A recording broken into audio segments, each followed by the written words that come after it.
주님의 평화가 함께하기를 축복합니다.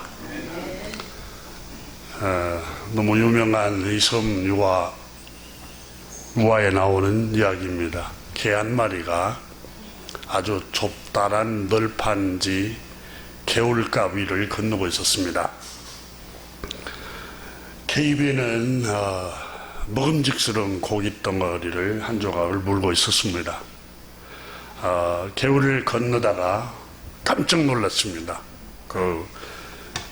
널판지 밑에 흐르는 물에, 맑은 물에 어떤 다른 개가 이 이따만한 고깃덩어리를 물고 있는 것을 발견했습니다. 그게 탐이 났습니다. 그게 탐이 나서 그 개울에 비친 그 거울 물에 비친 개의 모습이 자기인 줄 모르고 그게 탐이 나고 그걸 빼앗기 위해서 물가로 뛰어들고 입에서 그 물고 있는 고깃덩어리를 뱉은 다음에 그걸 차지하려고 물가로 뛰어내려갔습니다.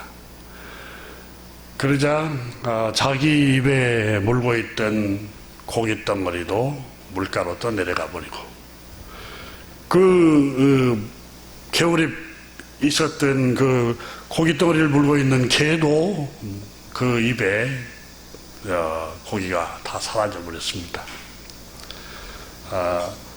결국은 자기가 물고 있던 고깃덩어리까지 다 뺏겨버리고 아무것도 먹을 수가 없었습니다. 이게 이솝 우화에 나오는 아주 유명한 이야기인데, 욕심과 탐욕을 내면 자기 것에 만족할 줄 모르고 탐욕을 내면 다 사라진다는 이야기입니다. 자기 자신이 가지고 있는 그것을 족할 줄 모르면 이 세상 살아가면서 행복이 없습니다. 다 잃어버립니다. 다. 오늘 본문 아브라함 얘기, 사라 얘기가 기록이 되고 있는데, 사라와 아브라함은 욕심을 내다가 가정에 위기가 찾아온 겁니다. 우리가 12장부터 공부를 해보지만은 아브라함은 부자였습니다. 318명을 거느리는 군사를 보유한, 개인이 그 정도로 직원을 데리고 있을 정도면은 부유했습니다. 굉장히 부자였습니다. 그리고 우리가 15장에서도 같이 공부를 했습니다마는 나의 상속자, 내가 이 큰 재물을 물려줄 상속자 때문에 고민을 합니다. 그러니까 아주 큰 부자였습니다. 부유했고 물질적으로 풍요로웠습니다. 자식만 없지 자기 말 한마디면 다 수종을 들고 친구할 수 있는 종들도 있고 또 대화할 수 있는 사람들이 그 집에는 많았습니다. 그래서 외로울 틈이 없을 정도로 사람을 거느리고 있었습니다. 그러나 아브라함과 사라는 자식을 갖고 싶었습니다. 하나님께서 자식은 부는 주셨어요. 근데 자식은 주시지를 않았습니다. 아브라함은, 사라는 경제적으로는 안정이 됐습니다. 평안합니다. 부족할 게 없습니다. 이제 소돔성의 전쟁이 일어난 후로 평안이 찾아와서 근심 걱정이 다 사라졌습니다. 한 가지만, 자식을 좀 얻었으면 좋겠다. 이 욕심을 갖고 있습니다. 물론 하나님께서 75세에 주기로 약속했는데 10년이 지났는데, 가까이 오는데 자식이 없습니다. 우리가 아무리 노력을 하고 힘쓰고 애를 써도 주어지지 않으면 그거 받아들여야 됩니다. 근데 오늘 성경에 보면은 아브라함은 이제 사라가 권하죠. 자식에 대한 욕심이 아주 컸습니다. 그래서 이제 자식을 갖기 위해서 어떻게 해야 될까? 내 몸은 노쇠해지고 남편의 몸도 점점 노쇠해지고 생물학적으로 자식을 가질 수 있는 그 생리가 다 끊어졌어요, 사라에게. 그럼 할 수 있는 방법이 뭘까? 인간적인 수단과 방법을 동원합니다.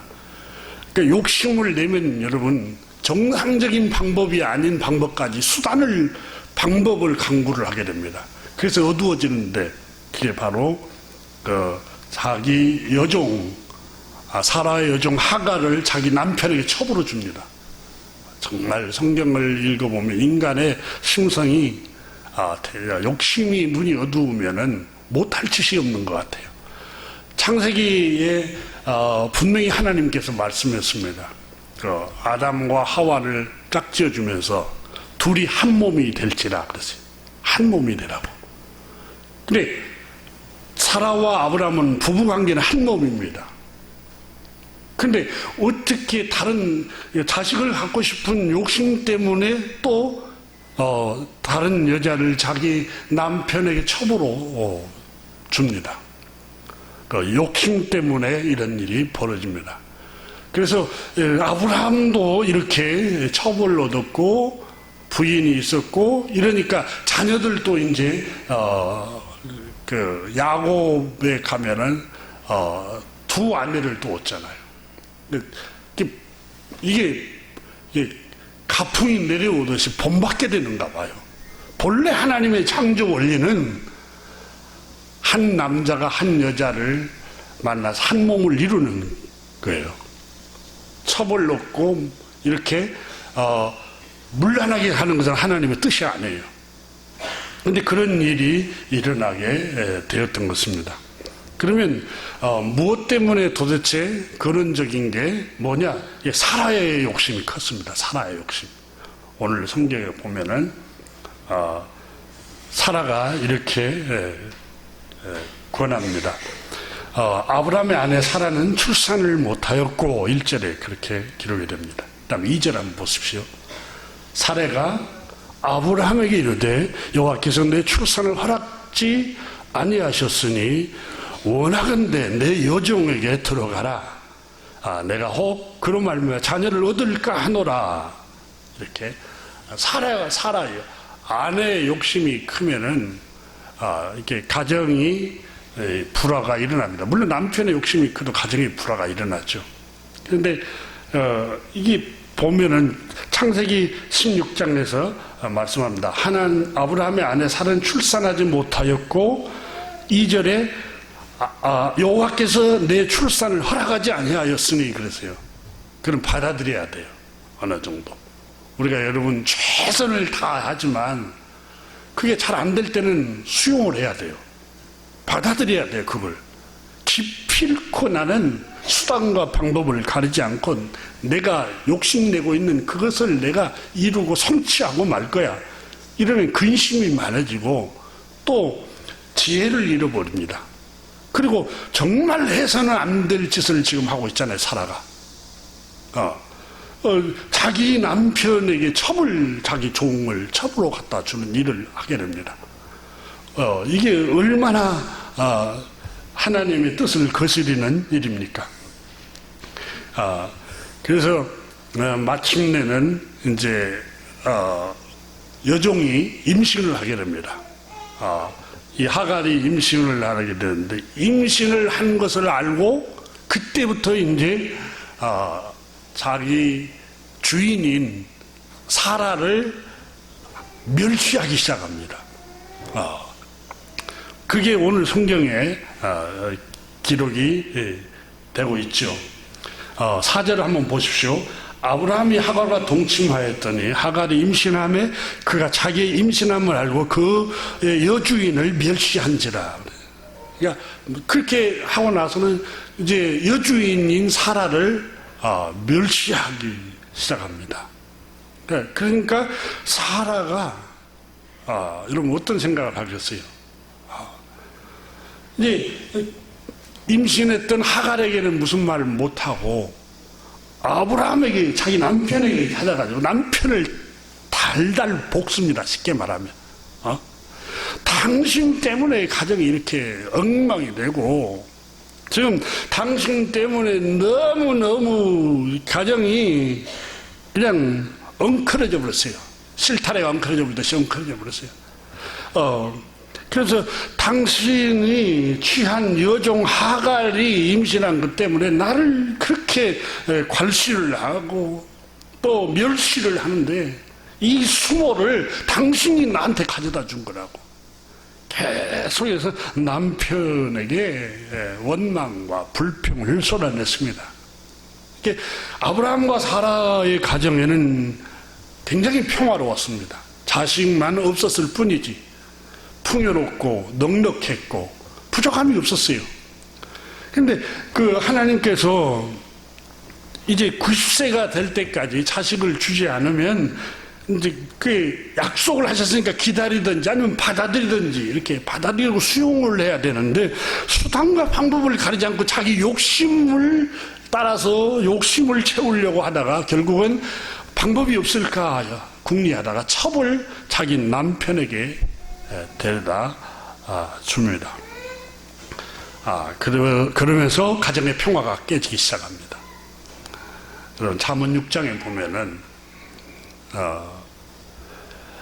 외도를 하면, 상대가 외도를 하면, 남편이나 아내가 외도를 하면은 잠언 6장에 보면은 어마어마한 금은 선물을 갖다가 주어도 용서가 안 되고, 성경에 보면은 용서가 절대 용서가 안 된다는 거예요. 그러니까 암가품을 하고 싶은 마음이 사라지지 않는다는 겁니다.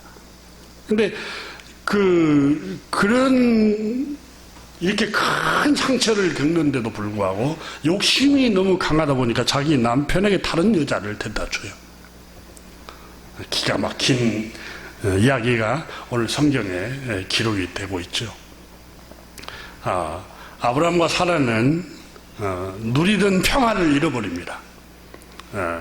평정심도 잃어버리고 고요함도 잃어버리고, 그래서 이 사라의 마음이 분열이 됩니다.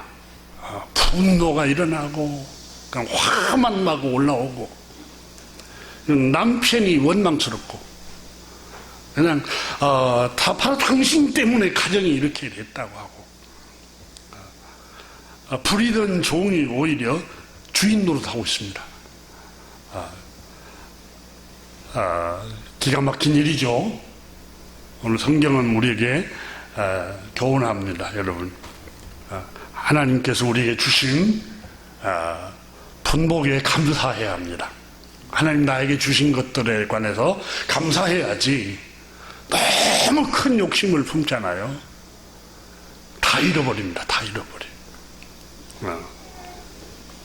주님께서 주시지 않으면 그냥 주시지 않는 대로 살아가면 돼요. 오늘을 분노하고 괴로워하고 원망하고 불평하지 말고. 그래서 데살로니가 전서에 보면은 하나님께서 범사에 모든 일에 감사하십시오 그랬어요. 그리고 쉬지 말고 기도하십시오 그랬어요. 왜 그런 줄 아세요? 그 본문 앞뒤 문맥을 읽어보면은 우리 마음이 평정심을 유지하기 위해서 쉬지 말고 기도하라는 거예요. 그러니까 우리 주님께서 그리고 또 하시는 말씀이 데살로니가서를 통해서 항상 기뻐하십시오. 모든 일이 긍정적으로 생각하십시오 그 말이에요. 항상 기뻐하라는 말은 우리가 생각할 때 어떻게 항상 기뻐하고 헤헤 웃으면서 살 수 있어요? 그 얘기가 아닙니다. 긍정적으로 생각을 하십시오. 항상 낙관적으로 바라보십시오. 믿음으로 바라보십시오. 이 말씀이에요. 주님께서 우리에게 기도 응답에 대해서 요한복음 16장에 말씀하셨잖아요. 지금까지는 너희가 내 이름으로 아무것도 구하지 아니하였으나 구하라 그리하면 받으리니 너희 기쁨이 충만하리라. 기도 응답이 어디로 온다 이세요? 마음의 평정심으로 오는 거예요. 그러니까 너희 아무것도 구하지 아니하여서 구하라 그리하면 받으리니, 어떻게 너희가 마음에 갈등이 일어나고 번민이 일어날 때 기도하라는 거예요. 그러면 마음의 기쁨을 하나님 평정심을 주겠다는 거예요. 여러분, 예수님께서도 겟세마네 동산에서 기도하셨죠. 근데 땀방울이 핏방울이 되도록 근심 속에서 슬픔 속에서 내가 죽게 되었으니 기도하는 하나님 당신은 전능하시오니 이 십자가가 지나게 하게 해달라고 기도하잖아요. 그 기도 응답을 어떻게 받습니까? 그럼 십자가 지지 않게 합니까? 주님의 하나님 아버지의 뜻이 뭡니까? 예수님을 보내신 목적은 인류의 죄를 짊어지고 피 흘려서 대속의 죽음을 죽으시고 그 피로 모든 인류의 죄를 사하시고 사흘 만에 부활하신 게 하나님 아버지의 뜻이에요. 그럼 기도하면은 그게 다 전능하시니까 십자가 안 져도 됩니까? 아니에요. 기도를 땀방울이 핏방울이 되도록 기도하니까 예수님이 기도 응답을 받습니다. 다만 아버지 원대로 하옵소서 받아들이는 거예요. 마음의 평정심을 찾았다는 거예요. 빌립보서 4장 6절 7절에 아무것도 염려하지 말고 오직 모든 일에 기도와 간구로 너희 구할 것을 감사함으로 하나님께 아뢰라. 그리하면 너희 마음과 생각을 지키시리라. 그러니까 마음과 생각이 자꾸 분열이 되고 그 평정심을 잃어버리고 또 괴롭고 고통스럽고 이러면 기도하라는 거예요. 기도할 때 하나님께서 우리 마음의 평화로 하나님이 다스려 준다는 거예요. 사람 우리 옛말에 마음 먹기에 달려있다고 그러잖아요. 이 마음이 평정심을 갖고 있으면 여러분 모든 시련도 극복해내요. 근데 우리 마음이 불안하고 근심이 되고 초조하고 마음에 확신이 없잖아요. 마음에 확신도 없어요. 담대함도 사라져요. 의기소침해지고 비관적으로 생각하고 그러면 어떤 좋은 환경이 있음에도 기뻐하지도 않고 그걸 이겨낼 수가 없는 거예요. 오늘 성경에 이 사라를 통해서 하나님이 주신 교훈이 몇 가지가 있는데 여러분 첫 번째는 하나님이 정해 놓으신 때를 기다리라는 거예요.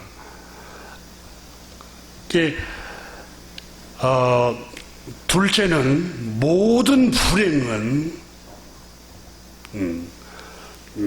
나의 욕심 때문에 시작되는 거예요.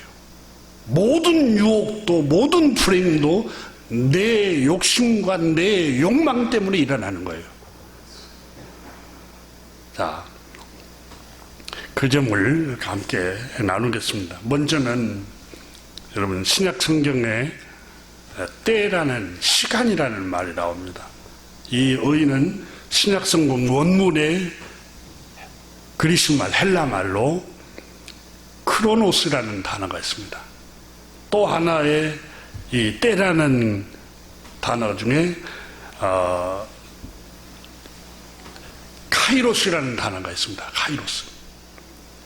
그러니까 크로노스는 물리적인 시간, 객관적인 시간. 우리가 11시 예배 시작한다. 그게 이게 크로노스입니다. 그리고 지금 시계처럼 이렇게 흘러가는 게 이 크로노스라는 어휘예요. 그런데 카이로스라는 어휘는 물리적인 시간이 아니라 주관적인 시간입니다. 특별한 의미가 있는 시간, 어떤 기회, 결정적인 시간을 의미합니다.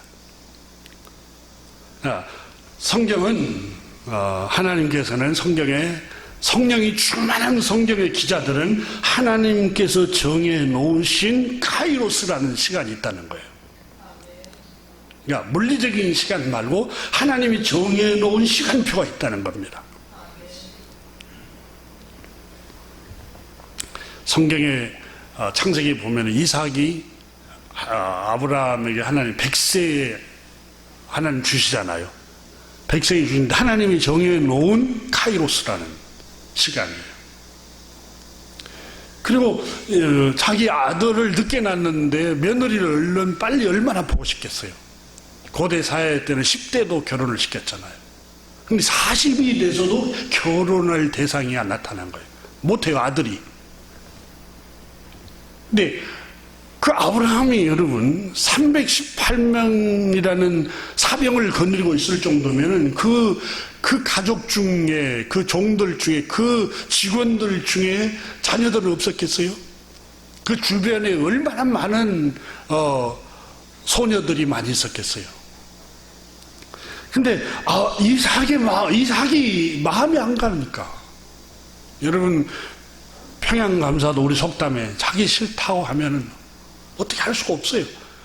소를 우물가에 끌고 가지만은 자기가 먹기 싫다는데 주인이 아무리 애를 써도 소용이 없어요. 자기가 먹어야지. 그러니까 이 결혼도 여러분 내 마음이 이렇게 정의하고 내 마음이 사모하고 내 마음이 끌려야지 그 부모가 강요한다고 되는가요? 아브라함 같이 돈 많은 부자여도 자녀를 결혼을 못 시킨 하나님께서 40살 때에 리브가를 만나게 하시잖아요. 그러니까 하나님이 정해놓은 시간표가 있다는 거예요. 그래서 성경은 뭐라고 말하냐면 인내하라 그렇게 말씀합니다. 끊임없이 인내하는 자가 복을 받는다 이렇게 말씀하였습니다. 근데 오늘 성경에 아브라함이 이때 나이가 여러분 그 10년 가까이 돼가는 때예요. 10년이 지나면 우리 속담에 강산도 변한다고 그랬잖아요. 10년을 12장에서 지금 16장까지 오는데 10년 가까이 걸린 거예요. 10년을 하나님 약속의 말씀대로 자식을 기다리고 있어요. 하나님께서 주신다고 약속했으니까. 근데 10년을 기다려도 기미가 안 보여요. 기미가. 그러니까 오래 기다리는데도 더디 이루어지면 흔들립니다. 사람 마음이 흔들리게 돼 있어요. 그리고 조급한 마음이, 자기가 나이가 들어가니까 조급한 마음이 점점 생기게 되고, 조급한 마음이 들게 되면 어떤 현상이 일어나면 분별력을 잃어버립니다. 그러니까 조급한 마음이 들 때 여러분 모든 걸 결정을 하지 말아야 합니다. 여러분이 집을 사든 경제적인 활동을 하든 또 무슨 선택을 하든지 간에 조급한 마음이 계속 들잖아요. 그때는 선택을 중단해야 돼요. 결정을 중단해야 돼요. 평정심이 찾아올 때까지 기다려야 돼요. 왜냐하면 마음이 조급해지면 분별력을 잃어버려요. 여러분 생각해 보세요. 아브라함이 지금 자기 아내, 여러분 아내가, 여러분 부인이, 아내가 여보 내가 첩을 하나 데리고 와서 당신하고 살라고. 여러분 이렇게 한다고 해보세요. 이게 제정신입니까? 분별을 못하고 있어요. 살아가. 뭐 때문에 분별을 못합니까? 탐욕 때문에. 내가 갖고 싶은 그 탐욕, 내가 얻고 싶은 탐욕. 여러분 우리 중에 자식 문제가 아니라 뭔가를 계속 얻고 싶고 갖고 싶고 소유하고 싶고 그걸 집착을 하잖아요. 그러면 분별력을 잃어버립니다.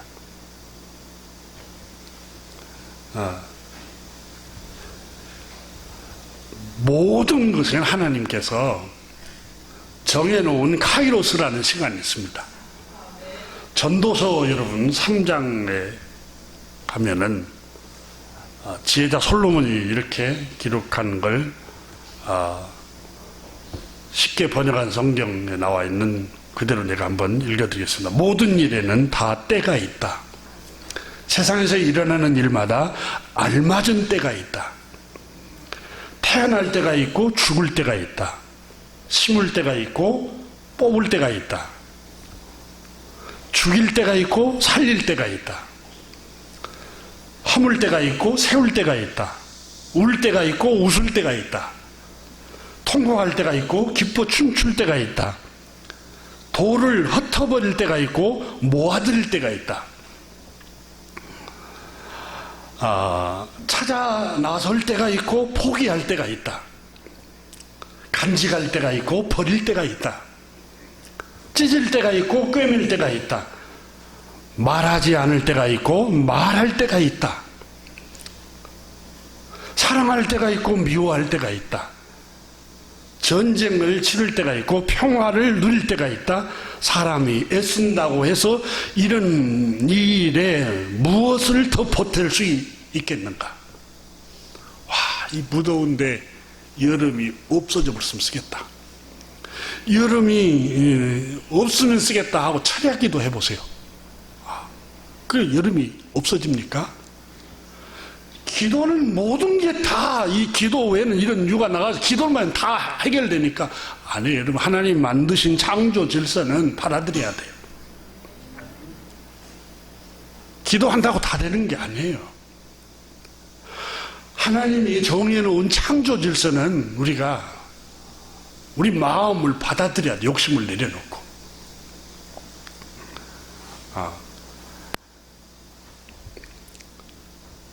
야고보서 1장부터 4장에는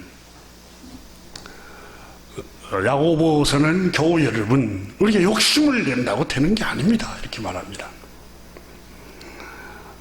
하나님이 은혜를 주셔야 됩니다. 이렇게 말합니다. 온갖 좋은 은사들, 훌륭한 은혜들은 완전하신 위에 계신 하나님께로부터 하나님의 은혜로 임해합니다. 이렇게 말하고 있어요. 하나님 은혜를 주셔야 돼요. 은혜를. 욕심을 낸다고 됩니까? 안 돼요. 여러분, 사라가 30대부터서 아니 결혼하자마자 아이를 갖고 싶은 욕심을 냈겠죠. 근데 90이 다 돼가는데도 하나님은 안 주시는 거예요. 그러니까 성경은 포기하지 말라고, 결국은 90세에 하나님 주시잖아요. 포기하지 말라는 교훈도 하고, 또 하나의 교훈은 하나님의 때가 될 때까지 기다리라.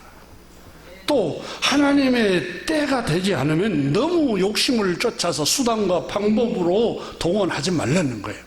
받아들이고 순응하고 하나님의 때를 인내하면서 기다리고, 주시면 좋고 안 주셔도 감사하고 이렇게 받아들이라는 거예요. 오늘 본문에 사라가 가정에 위기가 찾아오는데, 아브라함과 사라의 가정에 사라의 욕심 때문에 그렇습니다. 주님께서 여보, 내게 출산을 허락하지 않으니까 나에게 여종이 있는데 저 하가를 취하여 자녀를 낳고 싶소. 그래, 오늘 밤에 당신이 하갈과 동침하여서 이제 하갈에게 임신하게 하라는 거예요. 난 자식을 얻고 싶다는 거예요. 근데 이게 엄청난 하나님의 말씀을 거스리는 행위입니다. 창조 질서를 파괴하는 행위예요.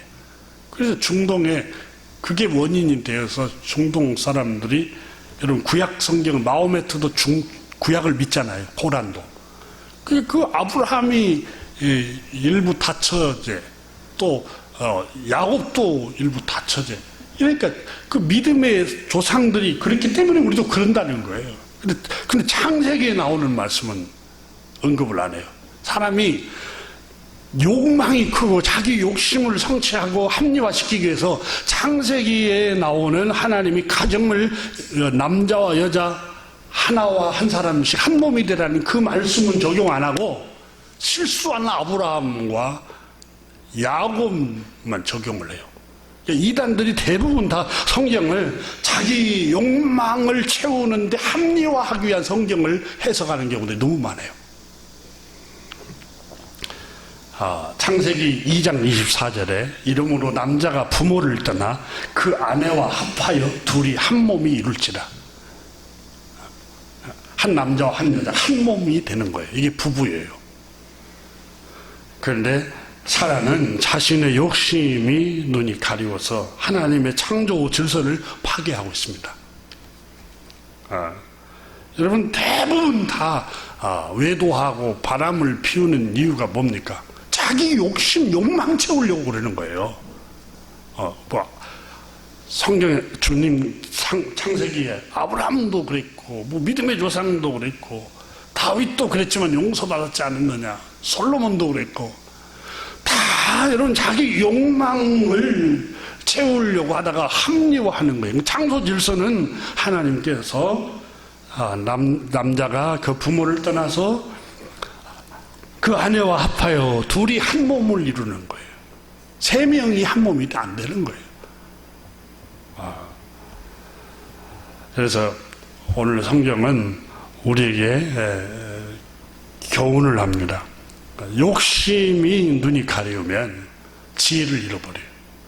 그러니까 자녀 문제뿐만이 아니에요, 여러분. 욕심의 눈이 가려우면은 자, 어떻게 다 모든 복을 받을 수 있어요. 한쪽이 복을 받으면 한쪽은 좀 부족하죠. 그러니까 하나님 공평하신다는 거예요. 공평하세요. 재물의 복이 있으면 때로는 자녀의 복은 없을 수 있고, 물론 다 복을 받으면 좋겠죠. 장수의 복, 건강의 복, 물질의 복, 자녀들 복, 모든 걸 명예의 복도 다 받으면 좋겠죠. 근데 하나는 충족이 되는데 하나는 또 부족하기도 해요. 근데 모든 걸 다 욕심을 내다 보니까 아브라함 가정이 이렇게 위기를 만난 거예요.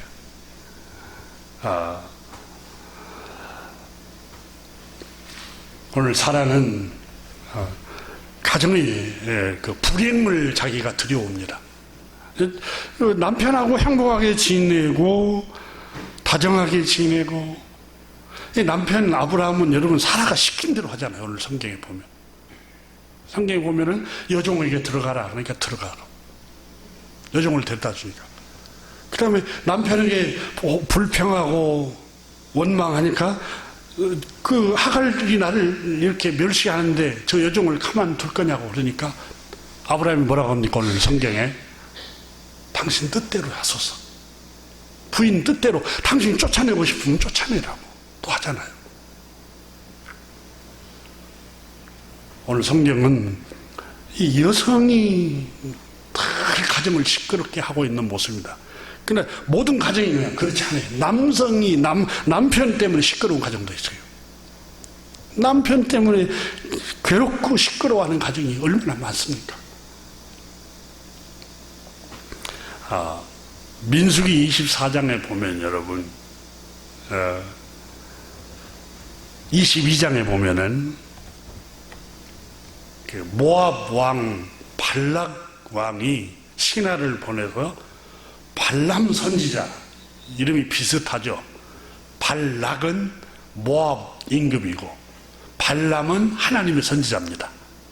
근데 이스라엘 백성들이 애굽에서 400년 노예 생활을 하다가 바로 왕을 저 홍해 바다에 그 군대를 수장시켜버리고 승리하고 해방돼서 나옵니다.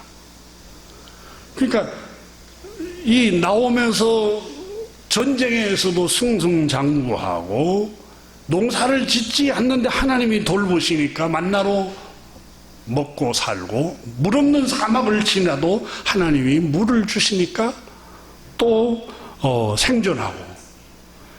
그러니까 이스라엘 백성들이 너무 두려운 거예요. 모압 백성들이 그 땅을 이스라엘 백성들이 지나가다가 자기 땅을 다 정복할까봐. 그래서 하나님의 선지자가 축복을 하면 축복이고, 하나님의 선지자 모세가 축복을 했더니 이스라엘이 복을 받은 것처럼, 이제 그때 당시 이스라엘의 선지자 발람 선지자가 있는데, 선지자가 축복하면 복을 받고 저주를 하면 저주가 임한다는 걸 알고 발락 모압 임금이 발람 선지자, 하나님 선지자에게 뇌물을 싸가지고, 은과 금을 싸가지고 높은 고관 자리까지 다 준다고 하면서 모압 땅으로 와서 이스라엘을 저주하고 모압을 축복하라고 말을 합니다.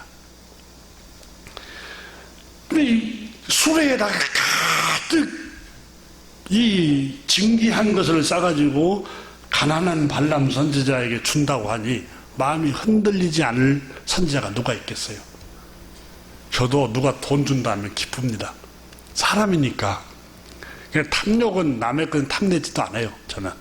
그런데 돈을 준다면 누가 안 기쁠 사람이 누가 있겠어요? 발람 선지자도 그랬죠. 발람 선지자도. 그러니까 돈을 준다 보니까 너무 기쁜 나머지 은과 금 해서 잠깐만 기다려 보시오. 내가 기도하고 하나님의 응답을 받아서 내가 가든지 안 가든지 결정을 하겠어. 하나님께 기도를 합니다. 간절히 기도해. 주님 나 가게 해주세요. 여러분 주님 뜻이 뭡니까? 이렇게 했겠어요? 앞에 여러분 돈이 보이고 은과 금이 보이고 보석이 보이는데 자기에게 그냥 공짜로 주겠다는데 주님 저거 나 부자 되게 해주세요. 저 가지게 해주세요. 어떻게 해서든지 그렇게 마음에 품었겠죠. 주님께 기도하는데 주님께서 평안을 주시지 않습니다. 가지 말라. 하지 말라고 해요.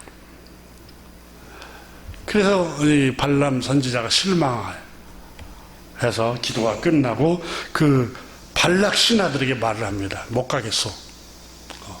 내가 어젯밤에 주님께 간절히 밤을 지새우며 기도했는데 주님께서 가지 말라고 해요.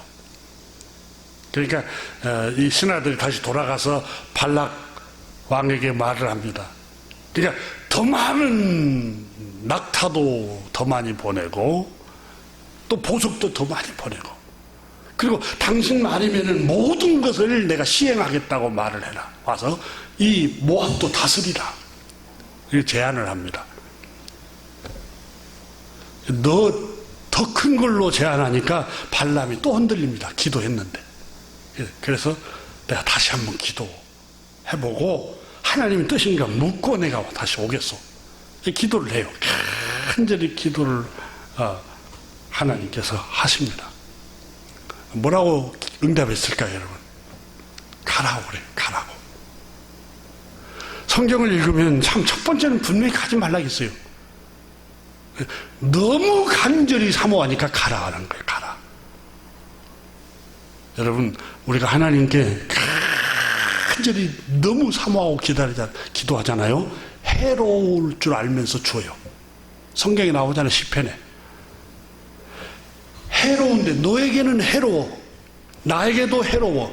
근데 너무 욕심을 내고 너무 간절히 사모하니까 줘요.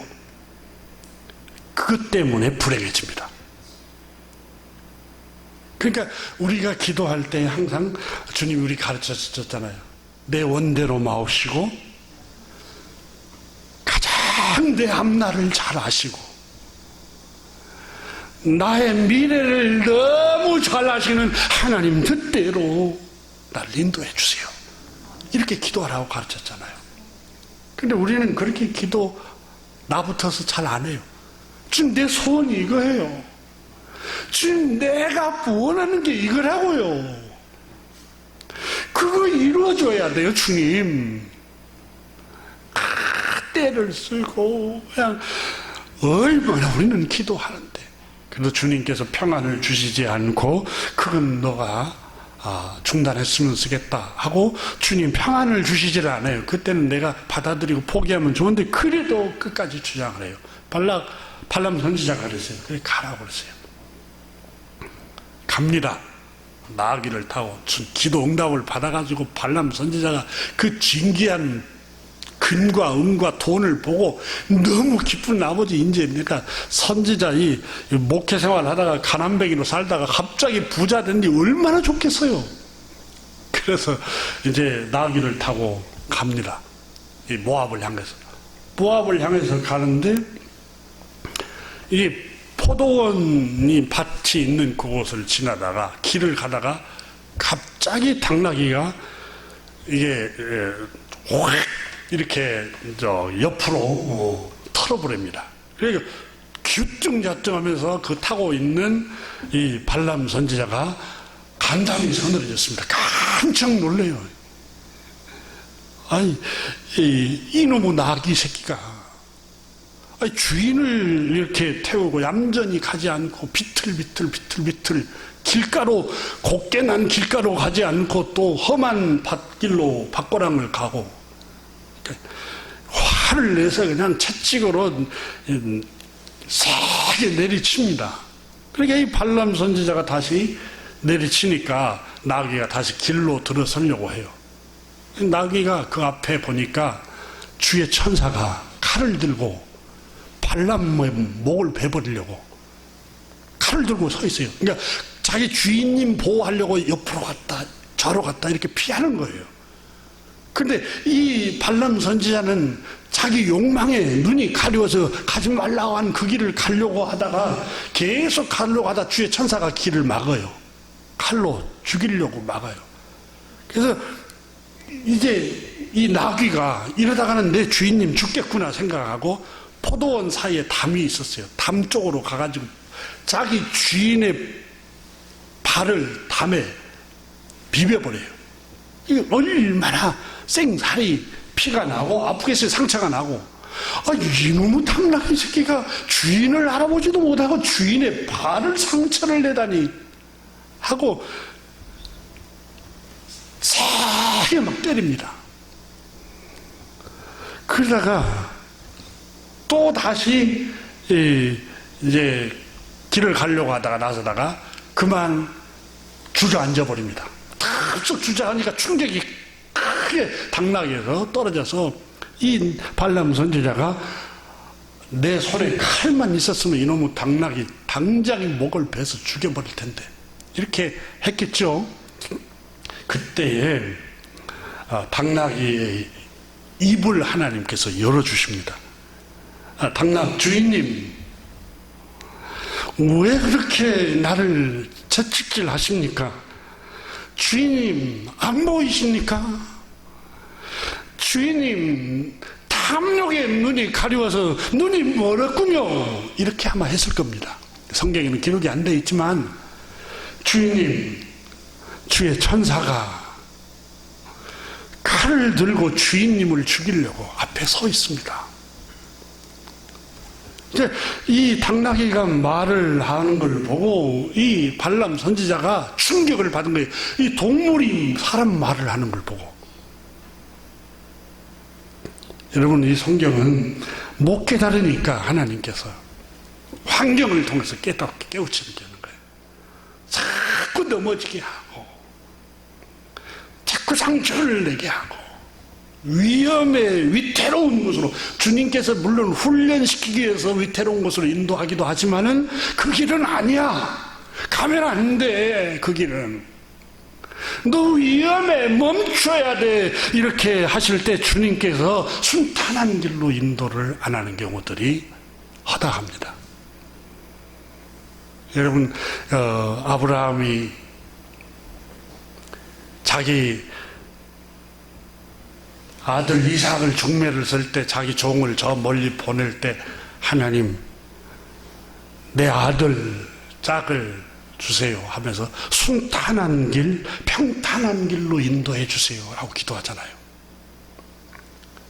그래서 그 종이 거기 심부름 갔는데 하나님께서 리브가를 만나게 하고 물을 먹이고 양을 먹이고 집에서 대접하고 순탄한 길을 나를 만나게 하신 하나님 주님의 뜻입니다. 그래요. 이 리브가 여자가 이삭의 짝이라고. 여러분 순탄한 길로 하나님이 인도하시지 않고 사람에게 훈련시키고 단련시키기 위해서 고난을 주는 경우도 있지만 주님의 뜻이 아닌 경우에는 주님께서 끊임없이 상처를 내게 하고 아프게 하고 그런 경우들도 있어요. 그래서 오늘 이 발람 선지자가 눈이 열립니다. 주의 천사가 앞에 보여요. 천사가 말을 합니다. 주님, 발람 선지자가 주님 제가 잘못했습니다. 그 주의 천사가 말합니다. 너의 충성스러운 나귀가 아니었으면 너 죽었다라고 그래요. 죽었다고. 겨우 여러분 주님은 때때로 우리를 우리 소원대로 인도하지 않고 내가 볼 때는 너무 실망스러운 길로 인도하는 경우들이 있어요. 그게 안전할 수가 있어요. 더 좋은 길로 하나님이 인도하시려고 그런 경우들도 허다해요. 선지자들도 욕심이 눈이 어둡잖아요. 욕심이 눈이 어두우면은 분별을 못해요. 여러분, 이단들 보세요. 우리나라에 지금 매스컴에 떠들고 있는 이단들. 그리고 아주 큰 교회 많이 모였다고 하는 목사 일부들 가운데 문제가 된 분들 보세요. 모든 게 다 탐욕 때문에 그렇습니 탐욕 때문에. 욕심 때문에 그래, 욕심 때문에. 그 교회만 그러지 가정도 여러분, 가족이 괴로운 것은 누군가가 욕심을 많이 품고 있기 때문에 그렇고, 부부관계도 늘 충돌이 일어나는 이유는 여러분 욕심이 상대가 많기 때문에 상대가 불행해지는 거예요. 욕심을 조금 내려놓으면, 내 주장만 계속 하다 보면은 여러분 상대방도 주장하고 싶겠잖아요. 똑같은 욕망이겠잖아요. 그렇지 않겠어요? 얼마나 괴롭겠어요? 모든 게 나 중심으로 하면은 괴롭습니다. 괴로워. 여러분, 자녀 가운데 자기 마음대로 하는 자녀가 있다고 생각해 보세요. 가정이 어지러워요. 시끄럽고. 결혼을 했는데 시어머니가 마음대로 해버려요. 결혼했는데 며느리가 자기 주장만 하고 마음대로 해버려요. 가정이 여러분 평안하겠어요? 야고보서에도 그렇지만, 자, 야고보서 1장 15절에 욕심이 잉태하면 죄를 낳고, 여러분 죄는 하나님의 말씀을 어기는 거잖아요. 근데 하나님의 율법이잖아요. 율법을 어기는 게 죄잖아요. 율법을 요약하는 게 뭐였어요? 십계명이에요. 그죠? 십계명을, 율법을 요약한 게 로마서의 십계명이라고 했잖아요. 그러면 5계명부터 10계명까지는 사람을 향한 계명이에요. 사람을 괴롭히지 말라는 거예요. 하나님의 계명이. 그 욕심이 잉태하면 죄를 낳고, 그 말은 사람을 괴롭히게 되고, 그 말이에요. 사람을 괴롭히게 돼 있어요. 내가 욕심이 너무 많으면 내 이웃이 괴롭고, 내 주변 사람들이 괴롭고, 나하고 관계 갖고 있는 사람들이 다 괴로워한다고요. 그래서 예수님은 아무든지 나를 따라오려거든 자기를 부인하고 자기 십자가를 지고 나를 쫓을 것이니라. 다 예수님을 따르는 사람들은 날마다 자기를 부인이란 말은 deny, 부정을 해라, 죽이라는 말이에요. 자기를 어떻게 죽여요? 자기 성질을 죽이고, 자기 욕망을 죽이고, 자기 주장을 죽이고, 자기가 하고 싶은 그 습관을 죽이고, 자기가 주도하려고 하는 그 습관을 죽이고, 상대방 아내 말도 들어보고, 남편 말도 들어보고, 자녀 말도 들어보고, 부모 말씀도 들어보고, 서로 배려를 하고, 이게 그렇지 않으면, 욕심이 잉태하면 여러분 죄를 낳아요. 사람을 괴롭게 하는 거예요. 죄가 자라면 결국은 사망을 죽음을 가져옵니다.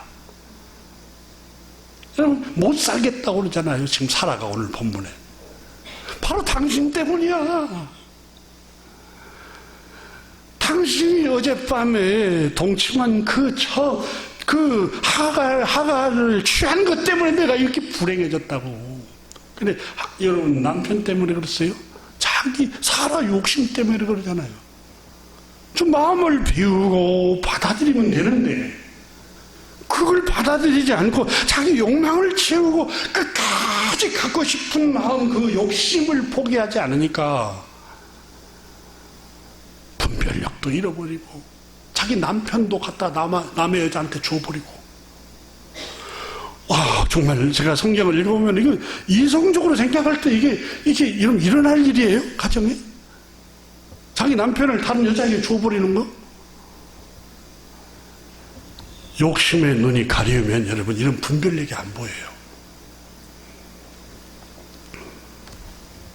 그래서 야고보서 4장을 같이 한번 열어봅시다.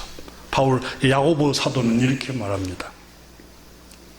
여러분 무엇 때문에 서로 싸우고 분쟁을 일으킵니까? 이렇게 야고보서 4장에서 말씀을 하고 있습니다.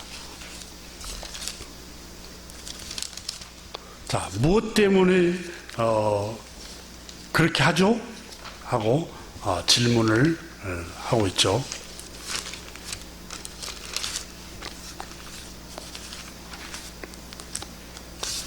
4장 1절을 한번 보십시오. 한번 있습니다. 너희 중에 싸움이 어디로부터 다툼이 어디로부터 나느냐? 이제 싸움은 왜 일어나고 다툼과 분쟁이 일어나는 이유가 뭐냐?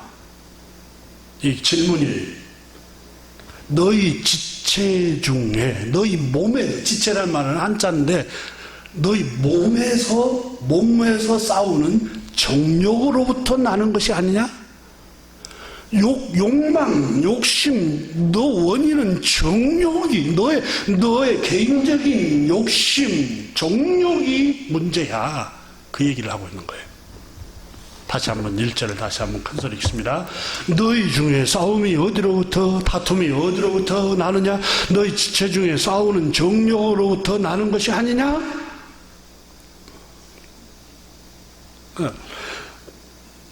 여러분 무엇 때문에 서로 싸우고 무엇 때문에 분쟁을 일으킵니까?